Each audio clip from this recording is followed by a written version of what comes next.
Boa noite a todos, sejam muito bem-vindos à nossa casa, sintam-se literalmente em casa. Hoje nós estamos trazendo o nosso palestrante Jorge Pérez, do CEUF. Ele veio nos trazer uma palestra sobre o Evangelho segundo o Espiritismo, né? Com o início, vamos fechar nossos olhos, nos acomodar, buscar o silêncio em nossos corações, sentir que a energia cai sobre cada um, energias de paz, de harmonia, de tranquilidade, pedindo para a espiritualidade amiga que permita,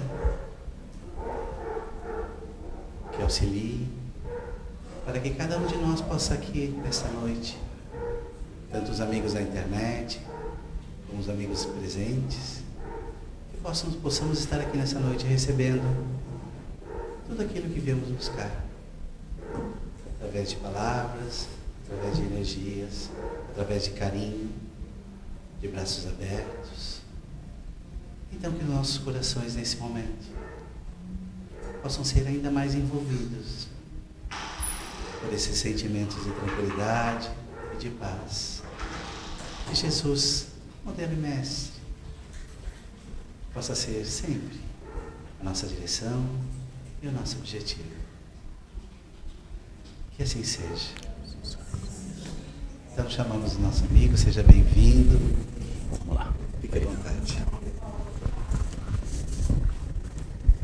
Não se associa muito papel, mas é... Boa noite, irmãos.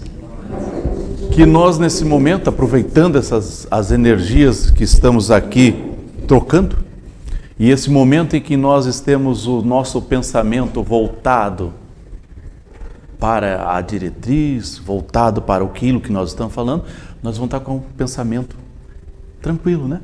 Tiramos os problemas que nós deixamos lá em casa, e assim nós vamos nos tornar receptíveis às bênçãos de Jesus.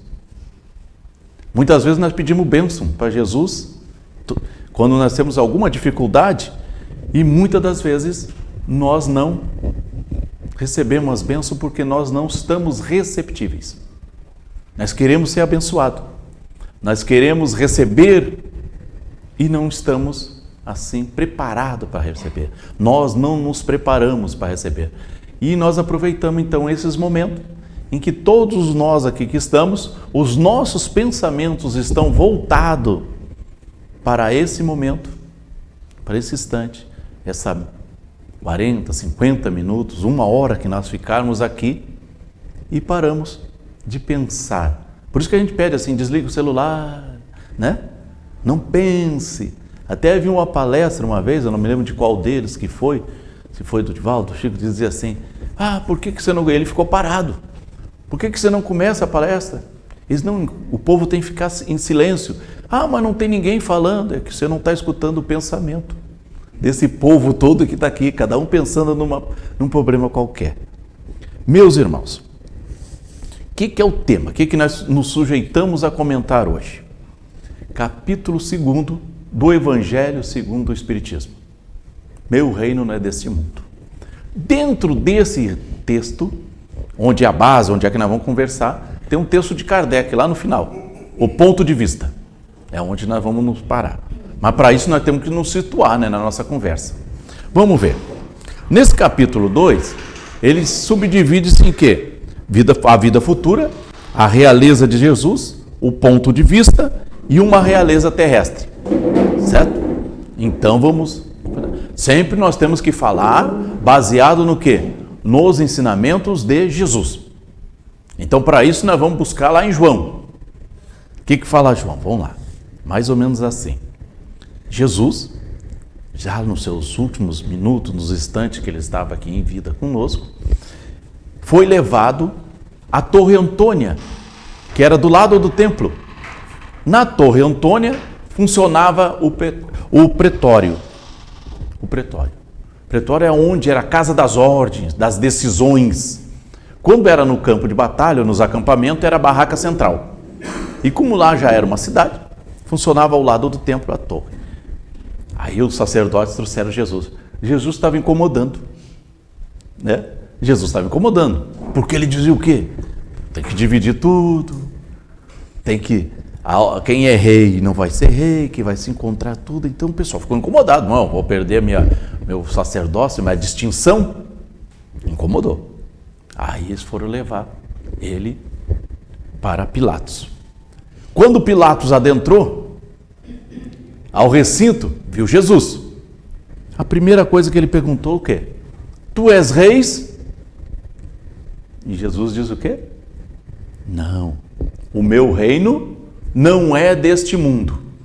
O meu reino não é deste mundo. Pilatos saiu. Como que foi para lá, voltou, daqui a pouco ele volta de novo. Diz então Pilatos, tu és rei? Ele, não, tu que os dizes que sou rei.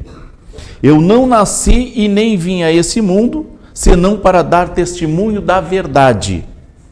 Todo aquele que é da verdade, ouve a minha voz.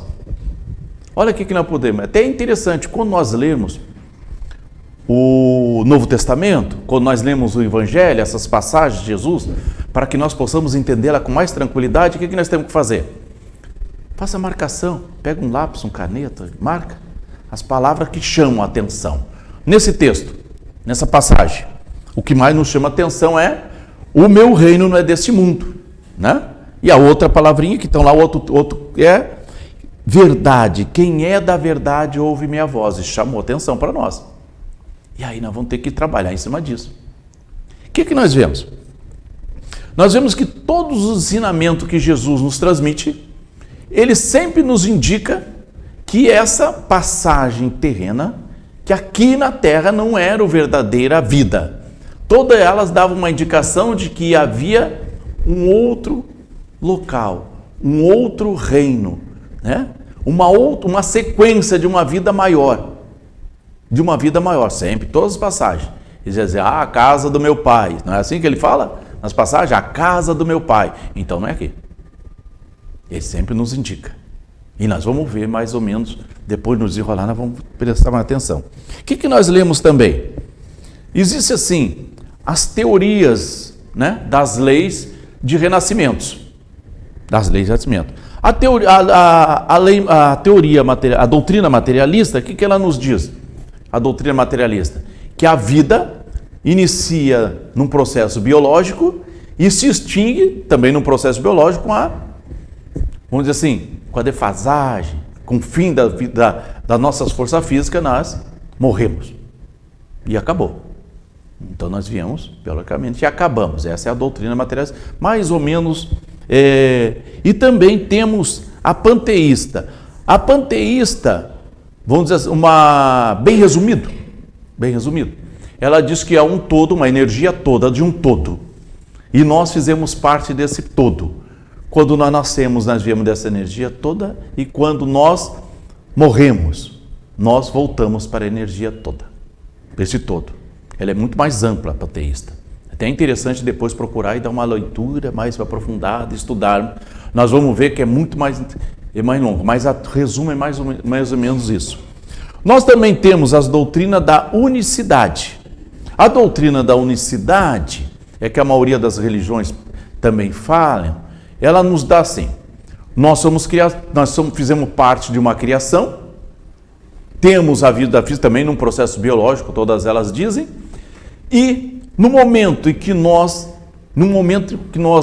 morremos, nós vamos ter um destino. Qual será o destino? Se por acaso nós tivermos uma vida dedicada à divindade, né? Nós vamos para um determinado local, que todo mundo fala aqui, o céu. Né? Por acaso, se nós tivermos um deslize e não cumprimos a tarefa e nem os caminhos, nem o ensinamento da divindade, nós vamos para outro caminho, que é o inferno. Tá? Essa é a unicidade. Então, vamos dizer, é a sorte. Talvez não seja a sorte, talvez é o destino daquele que cumpriu. Vai ter esses dois destinos, um para o outro. Ou vai para o céu ou vai para o inferno. certo?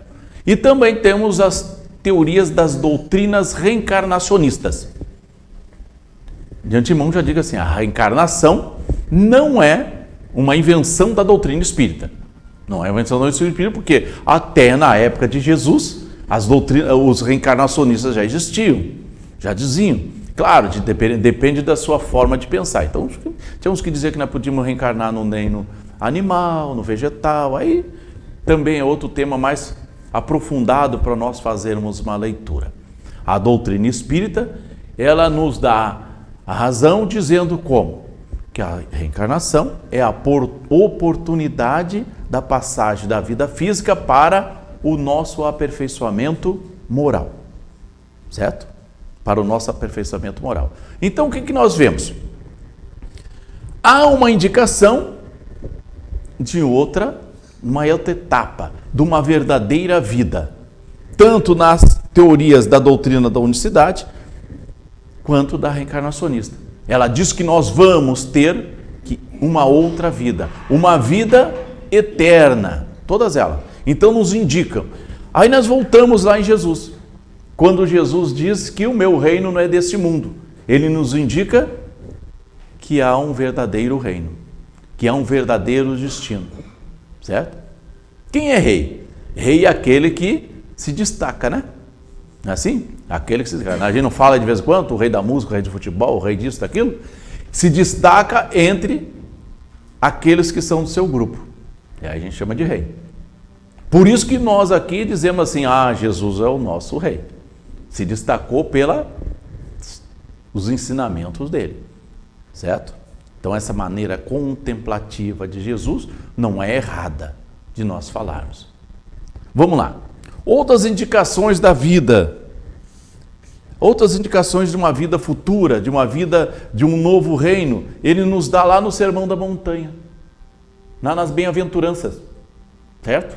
Lá nas bem-aventuranças, que são 8, né? Todo mundo lembra, né? Então, todas elas. Vamos ver. Na primeira bem-aventurança diz assim, bem-aventurados os pobres de espíritos, porque deles é o reino dos céus.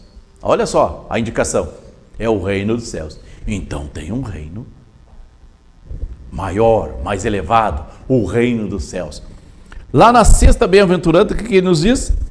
Bem-aventurados os puros de coração, por quê? Qual o destino? Verão a Deus. Verão a Deus. Olha só, os puros de coração verão a Deus. Tem a sétima, diz assim, bem-aventurados os que sofrem perseguição de justiça, porque o reino dos céus é para ele. Então está nos indicando, se nós fomos bem-aventurados, serão felizes, né? A bem-aventurança é assim, felizes serão aqueles que, é a bem-aventurança, que alcançarão. Então, se você seguir essas regras, você alcançará o reino do céu. Então, o meu reino realmente não é deste mundo. A nossa vida real não é a vida física. A nossa vida real é a vida espiritual. E esse é o nosso destino. Nós temos que voltar. Nós viemos aqui na passagem para aproveitar. Aí a gente pergunta assim, tá, e agora? Para que serve então essa passagem da vida física? O que interessa de nós dar uma voltinha aqui, né? Nessa viagem na vida física, na viagem da Terra? Quando nós falamos em viver, em reencarnar, a gente diz assim, mas a gente reencarna por quê? Aí já vem na cabeça prova, expiação e missão, né? Não é assim que a gente estuda? Prova, expiação e missão. O que é isso aí? O que vai dizer? Prova é provar. É dizer que sabe, dizer que passou. É que nem no colégio, lá no estudo, lá quando a gente está no banco escolar, não é assim? Lá na academia, a gente não senta lá, o professor fica lá gastando, papai, te ensinando, mas vai chegar uma hora, mesmo aquele lá que fica dormindo lá no final da fila, sabe? O pessoal do grupo do fundo. Era o meu lugar lá nas faculdades, eu ficava lá atrás. A gente trabalhava o dia todo, dormia na aula, né? Mas vai chegar uma hora que você solitariamente vai ter que apresentar aquilo que sabe. Isso é a prova. eu tenho uma jornada de vida em que nós estamos aqui aprendendo tudo sobre o Evangelho, participando aí dos grupos de estudo da casa, estudando. Vai ser uma passagem que nós vamos resolver, mostrar que realmente nós aprendemos, que eu sei, isso é a prova. A expiação é a necessidade que o Espírito tem de se moldar, de aprender, de verificar em loco o que está acontecendo. Que realmente de experimentar, ou vamos dizer assim, a necessidade daquilo que eu preciso. Eu preciso passar pela prova da expiação para saber. Aí a gente diz assim, então, a finalidade da reencarnação é isso? É eu sofrer para expiar? É eu sentir dor? É eu sentir fome? É eu me sentir aflito? É eu ter uma doença qualquer, simples ou grave, uma doença degenerativa, qualquer que seja o tipo da doença? Eu nascer com uma deformidade física? Essa é a finalidade da reencarnação? Para eu expiar? Não. A finalidade da reencarnação é o aperfeiçoamento moral. É eu me aperfeiçoar. É eu melhorar. É eu conseguir conscientemente e inconscientemente saber que eu tenho que ter um caminho de retidão. Então para que serve as doenças? Para que serve as tristezas, as aflições, as solidões? Para que serve isso? Dispositivos que a divindade não dá. Deus não é bom? Não é isso que a gente fala? Deus não é bom? Os atributos da divindade, não está a bondade? Nos permite, através desse sofrimento, o nosso despertar. É esta a finalidade. É para isso que nós estamos aqui. Aí nós falamos assim, nós estamos no desespero, numa tristeza, né? A primeira coisa que a gente fala assim, Deus me abandonou. Não é? A gente bota a culpa em Deus ou bota a culpa no parceiro que está junto com a gente. A gente nunca foi, né? Às vezes dá um probleminha lá em casa, que a gente diz, foi fulano. A culpa é sua, né? E se não for aqueles, não, a culpa não é minha. Não, então foi Deus que me abandonou. Não me lembrou, né? E nós ficamos perdidos com isso. E aí nós precisamos do quê?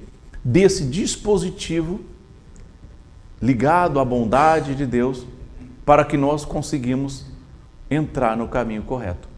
E isso serve às aflições da vida, dos momentos reencarnatórios. Vamos lá. Aí nós temos uma outra palavra, que nós não vimos outro termo, né? A todo aquele que é da verdade, ouve a minha voz. O que é a verdade? A verdade é o conhecimento dos ensinamentos de Jesus. Aquele que segue o caminho, que aprendeu, que escutou e segue, esse tem a verdade. Esse sabe realmente o destino da nossa vida. Esse tem a verdade. E quando nós soubemos, quando nós caminhamos no caminho certo, nós escutamos Jesus. Por isso que nós alertamos lá no início. Tornamos-nos receptíveis às bênçãos de Jesus. Se eu me torno receptível, vamos dizer assim, como eu tenho a verdade, eu conheço os ensinamentos. E se eu conheço os ensinamentos, eu tenho que seguir. Paulo, lá na carta aos Romanos, o que ele diz? Mas o justo viverá pela fé. Não é assim que ele fala? Nas epístolas aos Romanos, o justo viverá pela fé. Se eu tenho a fé, né? A fé não é o acreditar, é o viver em Deus. É o viver do ensinamento de Jesus. Isso é a fé. Eu vivo. As minhas atitudes, meus atos, o que eu penso, eu vivo dentro do ensinamento. Tudo que eu faço. Isso é viver em fé. Isso é viver em fé. Não é só eu ficar lá parado e dizer, eu tenho fé e vamos embora. Não é só isso não, certo? Eu tenho que viver, eu tenho que ter a certeza, eu tenho que saber, eu tenho que, não é só o acreditar. Vamos dizer de uma maneira muito tranquila de nós falar, mas assim, é como quando nós entramos no avião, né? A gente não vai lá no avião? Então você comprou o bilhete, viu o banquinho, senta. Alguém, por acaso, alguma vez, quando foi fazer uma viagem de avião, bateu lá na cabine do piloto, perguntou, seu piloto, eu quero ver o seu brevet, né? Ver a carteirinha de piloto, né? Para ver se o senhor está habilitado. Não, né? Nós temos a certeza, nós temos a fé, a convicção que aquela tripulação está habilitada a nos levar. Prova é que quando a gente desembarca do avião, a gente não dá nem tchau para o pessoal, né? Nem muito obrigado, a gente já vai embora, porque soube que isso é a fé. Isso é uma maneira muito, vamos dizer assim, tranquila de falar sobre o que é a fé. É mais ou menos isso. Quando Paulo quis nos dizer que o justo será sempre fiel e viverá de modo invariável na verdadeira fidelidade ao Pai que está no céu, todas as nossas atitudes, todos os nossos pensamentos voltados para os ensinamentos de Jesus. Por que isso? Por que tem que ser assim? Já pensou assim? Imagina, né? Não é nenhuma utopia, mas imagina a nossa sociedade daqui a uns anos, quando nós passarmos toda essa transição planetária que nós estamos passando por agora, nessas dificuldades, né? E nós vamos ver assim, por viver numa sociedade mais tranquila, onde todos nós nos entendemos, onde todos nós nos amamos. E é isso que ele fala, é isso que ele nos indica, que aí nós vamos entender. Quando nós nos relacionarmos com qualquer pessoa que passou na rua, né? E nós entendemos e ouvi-la e conversar com ela, ou ceder a algum lugar com muita tranquilidade. Quando nós vemos que alguém está necessitando e nós fomos lá e ajudamos, sem ninguém pedir, isso é o viver em fé. É isso que ele diz, que Paulo nos fala, que nós devemos seguir esse caminho, que vai melhorar, que vai se harmonizar. E principalmente, quando nós falamos assim de treinamento, né, da nossa vida, preparar para isso, o que a gente sempre induz? Sempre se induz o grupo familiar. Quando nós falamos em família, né? Nós não falamos em família, o que diz lá o histórico? A família é a célula da sociedade, né? É a base, é o alicerce. Se nós, dentro do nosso grupo familiar, trabalharmos esse pensamento de viver Jesus, nossa família vai ser mais harmônica, com mais tranquilidade. Voltando lá na reencarnação. Quando nós reencarnamos no grupo familiar, né, não é por acaso. Está tudo muito bem planejado. Foi nós mesmos que escolhemos, nós mesmos que trabalhamos, a espiritualidade trabalhou numa engenharia tremenda para que nós reencarnássemos dentro daquele grupo familiar. Aí a gente diz assim, mas fulano morava lá no norte do país e eu morava no sul do país e nos encontramos no centro-oeste. Uma engenharia toda na espiritualidade para que ocorresse isso, dentro daquele grupo familiar. E ali nós convivemos. Quando nós montamos esse grupo familiar, material, é porque nós tínhamos comprometimento lá na vida espiritual com aquele grupo. Havia uma necessidade para que nós vivêssemos aí, certo? Aí nós entramos dentro daqueles caminhos, no último lá, da reencarnação, das finalidades da reencarnação que eu não falei, que é a missão. Quando nós falamos em missão, né? Geralmente a gente fala em missão, pensa naqueles espíritos bem superiores, né? Mas nós também somos espíritos com finalidade, com missão, certo? Tarefa. Nossa tarefa é formar um grupo familiar. É conceber os filhos, criar os filhos, trabalhar os nossos filhos, certo? Para eles crescerem e terem a vida adulta e seguir o rumo dele. Não é assim? Essa é a nossa tarefa. E às vezes o que acontece? Nós falhamos. Né?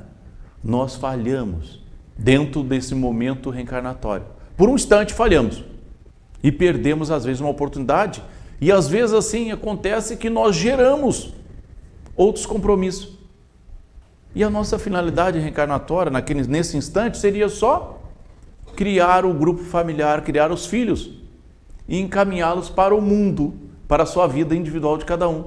E nós nos comprometemos, às vezes nós saímos antes deles, é concebido e nós já vamos embora, né? Aí dá o desenlace do grupo familiar.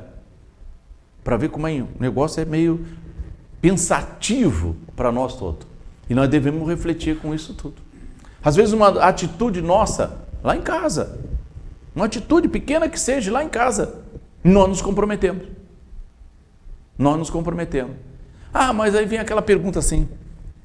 Tá bom, e tem por que eu não me lembro? Por que Deus não me deu essa oportunidade de eu saber quem é fulano? E às vezes nós seguimos isso, nós seguimos esse caminho, nós vamos procurar, querer saber, né? Já viu? Não tem, muitas vezes tem a curiosidade, o que eu fui na vida passada? O que esse daqui que está me acompanhando, meu companheiro, minha companheira, que está aqui e está me perturbando tanto, isso aqui deve ter sido alguma coisa na outra encarnação, não é assim que a gente fala? Nós falamos muitas vezes, mas nós esquecemos. E isso também está dentro daqueles atributos lá da divindade, que é a bênção do esquecimento. A bênção do esquecimento. De nós esquecemos. Porque se nós nos lembrássemos, o que a gente fazer? Quando a gente viu alguma coisa errada, a gente diz, não, eu não vou fazer certo. Aí tu está induzindo. A gente não está fazendo por vontade. Nós estamos fazendo porque soubemos que está fazendo errado. Certo? Aí a gente entra naquela também assim. Aí nasce o bebê. Imagina assim a cena. Nasceu o bebê, vou lá visitar o netinho, lá na maternidade. Aí quando você olha no berço, é fulano. Já viu? Que coisa feia ficar. Mas o fulano de novo, tu vai reencarnar, vai ser meu neto, eu vou ainda passar mais 20, 30 anos com o teu avô. Isso me perturbou tanto na outra vida. Não ia ficar legal, né? A gente ia ficar meio espantado com a coisa, né? Por isso que nós esquecemos. Você imagina nós entrando num ônibus. Aí sentamos, né? No ônibus, dá uma olhada para trás, tu tá aqui, e aí vamos atrás dele. Aí não faz isso quando a gente está devendo para alguém. Aí você está devendo, pediu um dinheiro emprestado, devendo, principalmente para os parentes, né? Nós pedimos dinheiro emprestado, o que a gente faz? Quando olha o celular, apareceu o nome daquele parente que eu estou devendo, a gente desliga, né? Para fugir. Se nós lembrássemos, nós ia fugir dos nossos compromissos, nós não encararmos. Mas aí tem uma coisa também, muitas vezes nós lembramos, nós temos esses lapsos, certo? Principalmente quando nós estamos irritados, bravo, e a gente sai, fulano era tão bonzinho, né? Não tem aquelas vezes que a gente passa assim, fulano é tão bonzinho, tão calmo, como é que teve aquela atitude tão agressiva com fulano, que o tratava bem? Então no momento lá, que a adrenalina subiu, vem aquele instante, esse é meu inimigo. E a gente quer tirar desforra, certo? Às vezes no sonho, sonhamos no desdobramento do sonho e nós voltamos para a vida e nós lembramos, aí a gente diz assim, sonhei, tive um sonho hoje tão bom, né? Colorido, né? A gente fala assim, né? Um sonho tão colorido, tão bom, que coisa boa. São lembranças. Às vezes nós temos uma habilidade, nunca fiz isso. Vou lá para fazer uma coisa, eu tenho uma habilidade, vou trocar uma fechadura, eu pego a ferramenta e troco rapidinho. E uma habilidade que poderia ter em outra vida que agora despertou. Porque tudo aquilo que nós passamos, o nosso arquivo espiritual, perispiritual principalmente, não se perde, está ali. Está escondidinho lá no fundo do nosso HD, né? Está lá no fundinho. Quando precisa, ele aparece. Aí eu tenho habilidade. Essas são as lembranças que ainda temos. Vamos lá. A vida futura. A crença na vida futura. Todas as nossas atitudes, tudo o que nós fizermos, nós temos que lembrar da vida futura. Aquele instante, já que nós temos o conhecimento, que eu vou precisar disso para o meu desfazimento do movimento reencarnatório, a minha desmaterialização, o meu desencarne. E eu vou ter que aproveitar isso e dizer assim, eu cumpri a tarefa. Então nós temos que pensar as nossas atitudes que nós tomarmos hoje. Eu tenho que pensar que amanhã eu vou ter que dar conta. Se eu tenho um deslize hoje, se eu tenho um desvio da minha afirmação, do meu pensamento hoje, da minha atitude hoje, eu tenho que engatar, dizendo, não, mas daqui a pouco, mas ninguém está vendo, né? Não é assim que a gente fala? Ninguém está vendo, ninguém prestou atenção. Né? É comum, às vezes, né? Hoje até que nós passamos lá, né, do problema do trânsito. Estava estacionado, né? E daqui a pouco a pessoa cometeu ali, bateu no carro do lado. Não tinha ninguém perto. Vamos embora. Não é assim? Não tinha ninguém perto, o pessoal, os transeúntes, o guarda, o dono do carro, mas a espiritualidade, os nossos amigos estavam tudo olhando. Tudo olhando, dizendo, você pregava tanta coisa boa, tanto amor, e agora porque está aí na solidão material, você está cometendo esse deslize. Está marcadinho lá na nossa tarefa. E nós vamos ter que reconduzir isso, certo? Nós vamos ter que reconduzir isso. Por isso que Kardec sempre nos induz a esse pensamento, quando ele fala do ponto de vista. Esse texto, ponto de vista, que está aí no capítulo 2, é o item 5. Lá na Revista Espírita, que eu não me lembro qual é o ano, ele é maior, ele é mais longo. É um texto de Kardec. Os historiadores da doutrina espírita dizem que é o melhor texto de Kardec. É a melhor explicação de Kardec sobre o ponto de vista. O que ele sintetiza nesse ponto de vista? É aquilo que Jesus falou. É aquilo que Jesus nos adverte, sempre. Viver de acordo com os ensinamentos. Todas as nossas atitudes. E então nós vamos pensar assim, como ele dá o exemplo assim, você está aqui cheio de dificuldade, cheio de problemas na vida. E a partir do momento que você encara aquele problema, aquela dificuldade, com a razão do Evangelho, aquela dificuldade vai ser tão pequenininha. Tão pequenininha. E muitas das vezes, assim, as nossas dificuldades são muito pequenas. E olha que nós sabemos que nós só temos as dificuldades necessárias para nós. As dificuldades que nós somos capazes de enfrentá-la. Não tem dificuldade maior. Todas elas são. É o tamanho exato. É o tamanho exato. E nós não podemos fugir disso. E é isso que nos induz. Até dar uma exemplificação assim de uma cidade, né? Nós estamos aqui no burburinho das cidades, no dia a dia, na correria. E o que acontece quando nós nos afastamos da cidade? Não começa a vir um silêncio? E se nós vamos para um local mais alto e nós começamos a ver os prédios vão diminuindo. E a gente vê assim, a gente fala até a planimetria. Fica tudo, que enquanto nós estamos aqui embaixo, nós estamos vendo as montanhas. Planimetria é mais ou menos assim. Nós estamos vendo montanha, estamos vendo prédio, não sei o quê. Quando nós vamos nos elevando, as coisas vão ficando tudo no mesmo plano. Isso é a planimetria, fica tudo no mesmo plano. E a gente nem lembra que lá no meio, lá de cima, você está lá num voo a 30 mil pés, né? Aí você olha para lá, você não vai ver. Ó, lá tem uma cidadezinha, né? Você nem está preocupado com a dificuldade que está lá, naquela cidade. Porque você já alçou um voo maior. E é isso que Kardec também nos lembra que Jesus nos induz. Que nós devemos pensar no maior. Hoje eu estou passando por essa dificuldade. Doença física. Estou passando por essa dificuldade da doença física. Serve para mim. Então eu vou enfrentá-la de acordo com aquilo que eu aprendi no Evangelho. Dos ensinamentos. E isso vai nos servir para quê?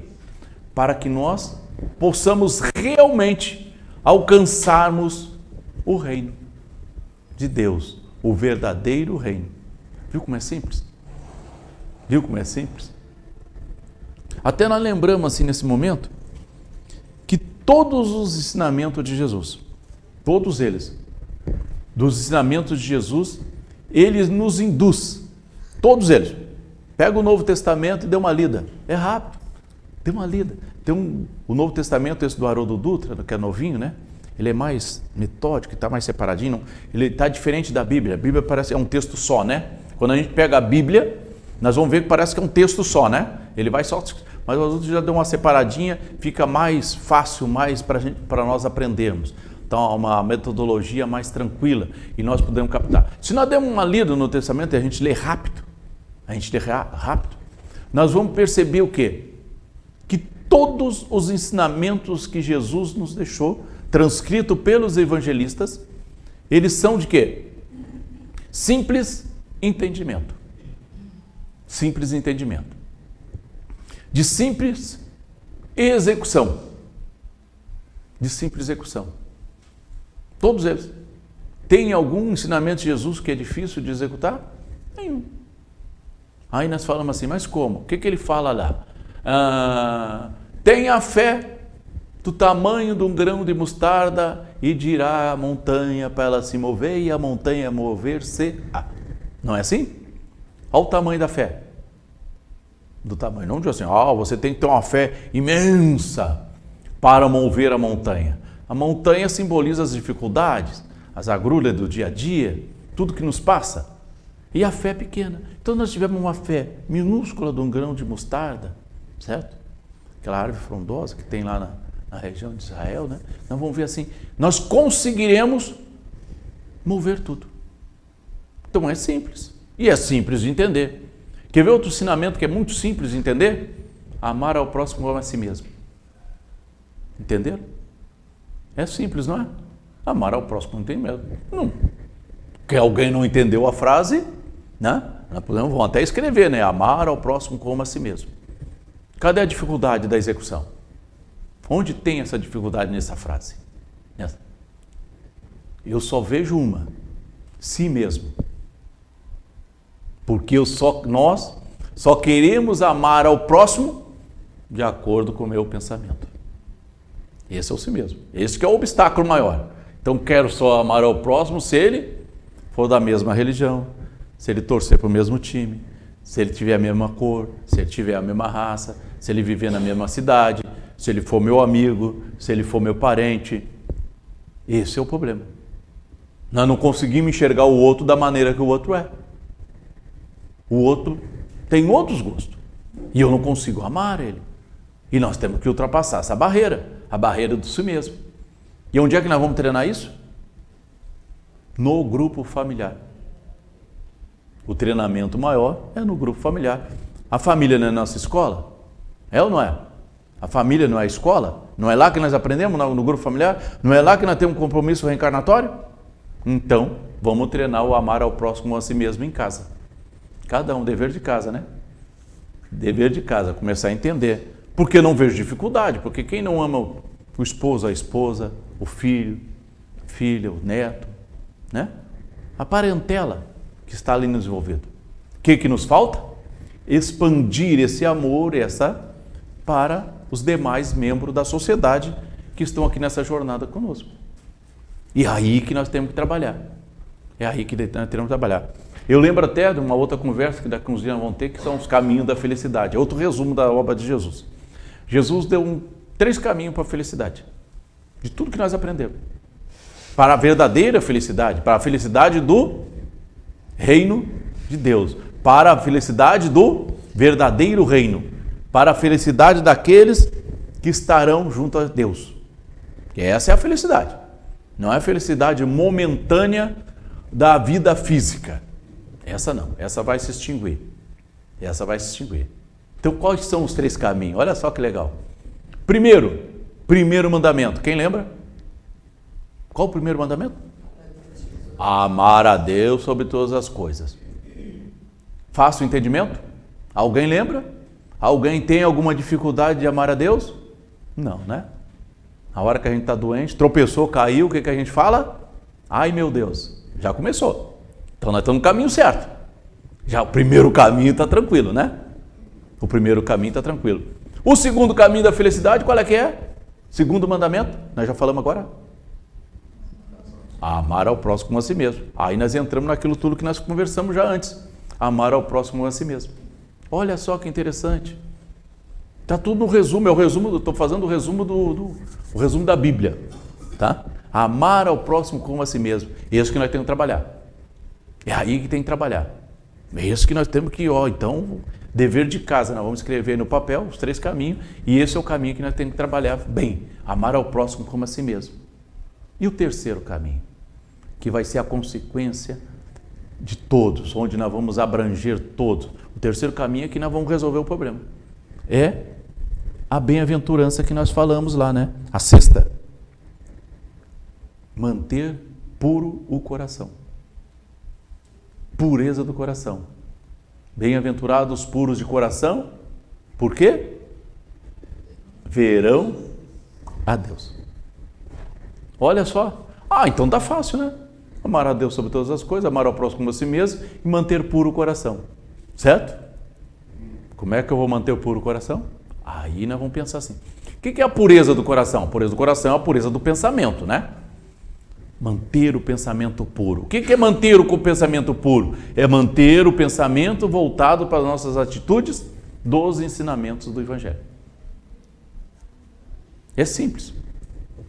Quando nós ligamos a televisão, estamos lá sentados, ligamos a televisão, está dando notícia. A primeira notícia que tem, as primeiras notícias que tem nos jornais, quais que são? A violência, né? Todas elas. E o que a gente pensa, o que nós pensamos quando nós vemos aquelas notícias de violência? Primeira coisa que vem na cabeça, pena de morte, tem que sofrer. Deixa que eles estão guerreando entre eles que se virem. Isso não é pureza do coração. Se nós tivermos a pureza do coração e pensarmos de acordo com os ensinamentos do Evangelho, o que nós vamos ter que pensar? Irmãos, estão perdendo a oportunidade, né? Jesus abençoe para que eles se acalmem. Dê uma oportunidade, dê uma luz para eles que encaminhem. Isso é a pureza do coração. Então, quando nós virmos aquilo, a violência e outras atitudes, a gente fala em violência, que é o que está mais na moda hoje, é o que nós precisamos mais hoje por causa dessa transição que nós estamos passando, essa transição planetária. Então, nós precisamos passar por isso. E aí a pureza do coração. E nós temos que trabalhar assim. Nas nossas atitudes, nos nossos pensamentos, na maneira que nós agimos, na maneira que nós enfrentamos, na maneira que nós nos relacionamos dentro da sociedade. Isso é a pureza do coração. Esses são os caminhos. Esse é o ponto de vista que Kardec nos induz. E aí nós temos que caminhar. Vai tudo ficar mais tranquilo. Você imagina nós assim, atendendo lá numa repartição pública, num atendimento público qualquer. Aquelas filas imensas, né? Que faz lá, aquelas filas, as pessoas amarguradas, cheias de problema, querendo resolver o seu problema. E nós estamos ali para atender, para orientar. Se nós atendemos aquela pessoa com a dignidade que ela necessita, aquela que eu posso dar a informação que eu tenho capacidade de dar, iniciando meu atendimento com bom dia, olhando para a pessoa, olho a olho, bom dia, sente-se por favor. O que eu posso lhe ajudar? Resolve. Veja bem, Jesus, todas as vezes que alguém se aproximava de Jesus, o que ele falava? Ele dizia assim, vem cá, fulano, traz aqui, vou te curar. Você não tem mais dor de cabeça. Ele não falava assim, né? A primeira coisa que Jesus falava o quê? Aproxime-se. O que queres que eu faça? Pode pegar todas as passagens. O que queres que eu faça? O cara está ali. O cego de Jericó. Cego. Né? Passou por ali, Jesus ia passando e ele perguntou para os que estavam junto com ele, o que está acontecendo? Ele, é o tal do Jesus. Aí ele sai atrás. Rabide. Não, ainda tem um lance aí. Na primeira coisa que ele faz, antes de levantar, ele joga a capa. Né? O detalhe é a capa. Ele joga a capa no chão e começa a passar. E o pessoal, não chega perto de Jesus, não. Aproxime-se. O que queres que eu faça? Aí você pergunta assim, o camarada é cego. E Jesus pergunta, o que tu quer que eu faça? E ele diz, voltar a viver, a enxergar.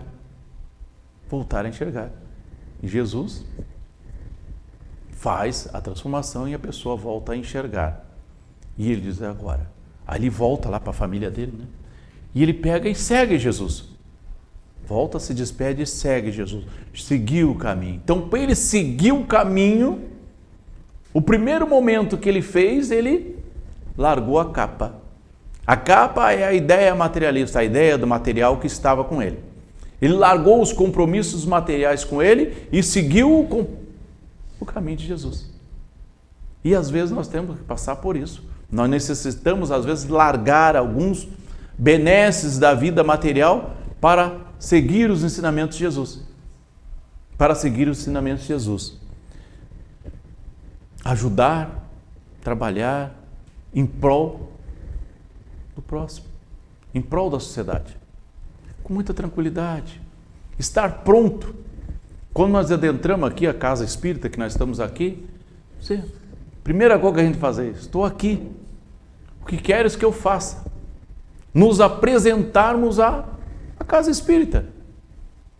E a apresentação é essa: estou aqui, à disposição, o que queres que eu faça? E tem dentro de uma casa espírita, né?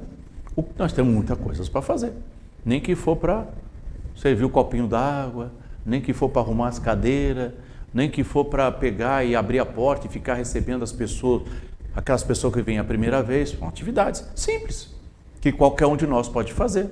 Atendimento na biblioteca, ficar aqui num plantão, às vezes, de atendimento, muitas casas espíritas têm, participar de algum grupo de estudo. E isso eu quero fazer. E é isso que nos induz. Nos apresentar. Por quê? O que acontece muitas vezes? Muitas vezes nós ficamos em casa, sentado, né? Estamos lá em casa, sentado. Às vezes até olhando a televisão apagada. Já viram esse fenômeno que acontece muitas vezes com a gente?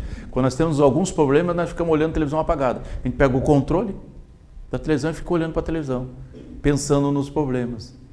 E às vezes, se nós estivéssemos trabalhando, enfrentando as dificuldades e experimentando as dificuldades dos outros, nós vamos ver assim: pô, minha dificuldade é tão pequena, tão pequenininha, né? Aí vê lá, vamos fazer uma visita aos irmãos aqui do CEPOM, né? Lá com aquele grupo lá do nosso irmão lá que faz o atendimento no CEPOM e no HU. São os dois locais que nós temos atendimento hoje, de atendimento espiritual. HU amanhã, às 3 horas. Né? O CEPOM foi ontem. 2 horas, né? Se eu não me engano. Então você vai lá fazer um atendimento lá espiritual, ler o Evangelho e fazer uma prece. Isso. Para aquele irmão que está sofrendo, aí você diz assim: pô, eu estou aqui só com essa dorzinha na perna, dorzinha na coluna, e o irmão está lá todo, às vezes, né? Quem já passou por uma UTI, quem conhece uma UTI, quem conhece o CEPOM, o atendimento do CEPOM, você vai ver que ali a coisa está meio complicada. Os irmãos estão necessitando passar por aquele momento. E o meu momento, às vezes, é um saldo bancário negativo, só. Que ninguém foi lá fazer você gastar demais, né? A gente que gasta, né? Ninguém vai lá gastar demais. Ninguém diz assim: ó, vou gastar todo o teu dinheiro. Não é assim não, né? É nós que nos descontrolamos financeiramente e causamos aquele saldo. Aí o que acontece? Eu fico lá vendo a televisão apagada, a minha pressão fica alterada, me dá uma vontade imensa de chorar, desesperar, e o primeiro que entra na sala eu boto a culpa, né? Você que devia ter me alertado, você que devia fazer. A gente transfere para o outro e olha para Deus e diz assim: esqueci de Deus. Aí eu descumpro o primeiro caminho. Eu descumpro o primeiro caminho, que é o amar a Deus sobre todas as coisas.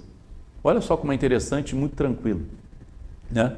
Como é interessante para ver assim: não tem dificuldade de entendimento, porque todo mundo está entendendo. Ninguém contestou até agora, né? Se tivesse alguma coisa errada, alguém contestava. Ninguém contestou, então não tem dificuldade de entendimento. Já vimos todos aqui que não tem dificuldade de execução. A dificuldade da execução é nós mesmos que botamos o empecilho. E às vezes o empecilho que nós botamos é simplesmente o nosso comodismo. O nosso, como a gente fala lá, né, no direito, lá, o ânimos de agir. Não tem o ânimo de agir, né? A gente fica lá, fica parado olhando. Ah, estou com um problema. Problema de vizinhança, né? Não é assim que a gente faz? Está lá o vizinho e está eu aqui. O vizinho está lá me perturbando e está aqui. E se eu não for lá no juiz, cutucar o juiz lá, a justiça, e dizer: ó, o vizinho está perturbando, o juiz não vai bater lá na minha porta e dizer assim: ô fulano, o que está acontecendo aí? Ele não fala assim, né? Eu tenho que ir lá na justiça, cutucar a justiça para dizer. Não é assim que for lá? Nas aulinhas lá, no início lá das aulinhas do direito, a gente aprende isso. Tem que ir lá falar com a justiça, cutucar a justiça. Isso é o ânimo de agir. E na nossa vida também é assim. Estou cheio de problema lá em casa, estou cheio de problema que eu estou aqui com pressão. Se eu não for procurar ajuda, ninguém me resolve. Ninguém me resolve. E é eu que tenho que resolver. É individual. É individual. O esposo, a esposa, o filho poderá até lhe ajudar, mas é individual. A nossa caminhada, a nossa jornada para a vida espiritual, na verdadeira vida, é individual. Nós até podemos ficar aqui fazendo as preces, né? Para fulano ter um bom caminho, um bom retorno. Podemos fazer a prece. Mas o despertar é conosco. Nas passagens do Evangelho, principalmente lá naquela passagem da parábola do festim de bodas, o que acontece? Está lá o festim de bodas, aí aparece um cidadão sem a túnica, sem a vestimenta nupcial. É ou não é? Não estava preparado para o momento, aquele indivíduo. Aí o que acontece? Pegue ele, né, e lance-o para fora. Não é assim que termina? Lançar para fora, sair da vida. Lançar para fora, sair da vida.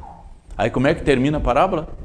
Porque haverá choro e ranger de dente. Não é assim que termina? Assim termina a nossa vida. Se nós não estivermos preparados, haverá choro e ranger de dente. O que é o choro e o que é o ranger de dente? É o remorso por não ter feito. É a hora que nós vamos estar só nós, sem ninguém mais para nos ajudar. A nossa consciência lá na espiritualidade. Lembrar assim, mas eu me comprometi em reencarnar. Eu pedi tanto para reencarnar. Para ter uma oportunidade reencarnatória, de reviver aquele momento, para reconstruir aquela passagem. E eu fracassei. Isso é o choro e ranger de dente. E pior ainda, quando nós falamos assim, fracassei novamente, né? Nas vidas sucessivas, fracassei novamente. Aí eu vou pedir. Aí eu vou me envolver. Aí eu tenho que reconstruir um novo momento reencarnatório. Que não é assim no bater assim, não deu certo, vou reencarnar. Não. Tem que reconstruir todo momento. Vai ser reconstruído. Há uma verdadeira engenharia, né? Lá na espiritualidade, uma engenharia reencarnatória para nos preparar para um novo processo. E leva muito tempo de preparação, do momento adequado para que nós vamos. E olha só que a espiritualidade nos fala que nós temos em torno de uns 3 ou 4, né? O número, a mais o número de habitantes da Terra fisicamente, 3 ou 4 vezes mais os espíritos que estão ligados conosco aqui na órbita da Terra, fora aqueles que vêm de outros hemisférios, né? Para reencarnar aqui conosco, para ajudar no nosso progresso. Então nós somos uns privilegiados de estarmos aqui nessa oportunidade. Principalmente agora, nessa passagem de transição. Nós somos privilegiados. E nós necessitamos disso. E não podemos deixar passar. Nós temos que estar envolvidos para seguir. E é isso que Jesus nos induz. Quando ele fala que nós devemos ter a verdade. A verdade ouve minha voz. Aquele que é da verdade ouve a minha voz. Olha só, lá no Novo Testamento, lá na passagem também, no Novo Testamento, Jesus chorou quantas vezes? Alguém lembra? Na leitura do Evangelho, 3 vezes está escrito ali, né? Chorou por 3 vezes, está descrito. A primeira vez foi quando Lázaro, que ele soube que Lázaro morreu, certo? A última vez foi quando? Foi quando ele subiu no outro para orar, né? Ele chorou agradecendo pela tarefa, pela missão que ele teve, que estava se findando, ele chorou. Mas na segunda vez que ele chorou, foi quando ele adentrou ao templo e encontrou todos aqueles que já conheciam os seus ensinamentos e não o praticavam. Eurípides Barçanufo tem até uma passagem que diz assim: por que choras, mestre? Porque chora por causa da... Chora por causa da desgraça, das guerras, da violência no mundo. Chora pela fome, pelo abandono. Por que choras, mestre? E ele diz assim: choro por aqueles que conhecem os ensinamentos e não o praticam. E aí nos pega. Porque nós conhecemos o ensinamento. Nós estamos envolvidos com o ensinamento. Nós temos a religiosidade que nós estamos aqui procurando. Nós temos o conhecimento da doutrina espírita. Nós temos conhecimento dos ensinamentos de Jesus. Nós sabemos. E nós necessitamos para isso. Falta muito? Então nós necessitamos dessa passagem. Certo? E nós não podemos perder a oportunidade. É oportunidade reencarnatória. Nós estamos tendo o privilégio de estarmos aqui sentados, discutindo, ouvindo, aprendendo, captando os ensinamentos. Nós estamos aqui atentos, tentando ser receptíveis a esse ensinamento. E o que nos resta? Assim que sairmos daqui, do momento que terminar o nosso reunião, sairmos refletindo sobre tudo isso que nós conversamos. Né? Como diz assim, saiam daqui repletos de dúvidas. Será que é verdade? Será que é assim mesmo? Como é que eu vou fazer? O que eu devo fazer? Lembre lá de Santo Agostinho, né? Do capítulo, que eu não me lembro o capítulo, que ele fala: faça como eu quando estava na vida material. Reflita todos os dias, reexamine o seu dia todos os dias, diariamente.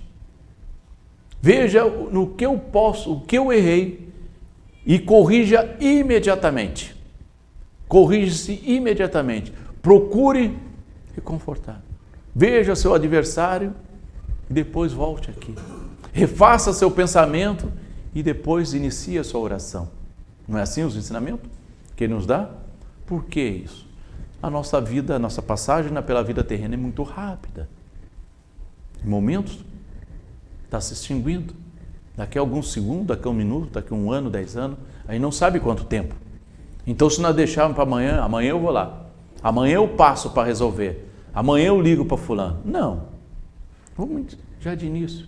Na hora de sairmos, o boa noite, até logo, já começa. Nós pensamos. Quando nós chegarmos em casa, boa noite, como é que está? Né? Aqueles que puderem, né? Abraço nos filhos, cumprimento, carinho, o bom dia, o boa tarde. São nessas atitudes. Não ceder o lugar, não deixar alguém passar à sua frente, recompor alguma coisa, algo que nós fizemos de errado, ou tivemos algum deslize, recomponha logo. Se eu não posso de imediato, faça uma prece, pedindo perdão. E olha que as nossas preces, a maioria das nossas preces são preces um pouco egoístas. Já viram? Nós oramos muito egoística. De maneira egoísta. Nós oramos pedindo para nos ajudar, né? Para resolver o nosso problema. Deus, Jesus, me arruma um emprego. Jesus, eu quero resolver uma solução. Então, umas preces, a gente agradece o pouco. Pouquíssimo. E nós, às vezes, de agradecer muito mais por nós estarmos assim, enfrentando tal dificuldade, que nós podemos estar resolvendo o problema para algum irmão. Não, nós queremos coisas materiais, né? A gente faz prece, muitas orações pedindo coisas materiais. E é uma maneira também que nós temos que nos corrigir. Nos corrigir. Meus irmãos, vejamos. E a doutrina espírita, lá no finalzinho, ela é a amplitude de tudo isso. É a doutrina espírita que nos induz com raciocínio. É a fé raciocinada. Ela nos indica com tudo isso. Por isso que nós devemos cada vez mais ler Kardec. Ler Kardec. É a base, sempre. Ler Kardec. Praticar Kardec. Viver Kardec. De todos os ensinamentos. Porque nós, lendo Kardec, nós revivendo Kardec, nós praticando Kardec, nós vamos estar praticando os ensinamentos que Jesus nos deu. Este é o ponto de vista que nós tínhamos que falar hoje. Que Jesus nos abençoe e que nós possamos ter sempre muita paz e sabedoria. Que assim seja. Agradecemos então as palavras do nosso irmão e vamos finalizar fechando mais uma vez os nossos olhos, agradecendo as palavras bem embadadas no Evangelho segundo o Espiritismo, nessa doutrina maravilhosa, agradecendo a inspiração do nosso palestrante, que ele possa receber desta casa também as melhores energias. Que os nossos corações, nesse momento, possam estar envolvidos pela paz, pela harmonia, pelo carinho que os nossos amigos têm por cada um de nós. Os amigos que estão nos acompanhando à distância, que em suas casas também possam receber esse carinho, essa tranquilidade, essa luz, onde basta nos conectar com pensamentos elevados, basta nós estendermos as nossas mãos, sorrir mais, que esta conexão maravilhosa é feita. Como aqui hoje estamos, só temos então a agradecer por esta oportunidade. A Sociedade Catarinense de Estudos Espíritas agradece a todos, a espiritualidade amiga e a Jesus em especial, por ser a direção de nossos trabalhos, e que assim seja. Muito obrigado. Em seguida nós vamos iniciar os trabalhos de passe. Serão convidados, serão chamados de 10 em 10. Podem aguardar mais uns instantes. Muito obrigado. Obrigado pelo trabalho. Sempre.